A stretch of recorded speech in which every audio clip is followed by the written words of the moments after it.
ஓ நமச்சிவாய! April 15 சித்திரை 2ஆம் தேதி, அதாவது தமிழ் புத்தாண்டின் முதல் பிரதோஷம் புதன்கிழமை வருகிறது.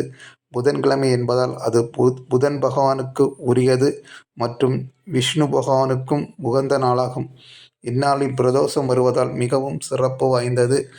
இந்நாளில் நாம் பிரதோஷ வழிபாடு செய்வது மிகவும் சிறப்பு வாய்ந்தது. சிவாலயத்தில் ஈஸ்வரருக்கு வில்வ இலையும், நந்தி பகவானுக்கு அருகம்புல்லும் வாங்கி கொடுத்து அபிஷேக பொருட்களை வாங்கி கொடுப்பது மிகவும் நல்லதாகும். இந்நாளில் நாம் விரதமிருந்து பிரதோஷ வழிபாடு செய்தால் கல்வி, அறிவு சம்பந்தமான விஷயங்களுக்கு உகந்ததாகும். கடன் பிரச்சனை தீரும், மன அமைதி உண்டாகும். எல்லோரும் சிவாலயம் சென்று ஈஸ்வரனை வழிபட்டு நந்தி பகவானை அவருடைய அனுமதியை பெற்று ஈஸ்வரனை வழிபட வேண்டும்.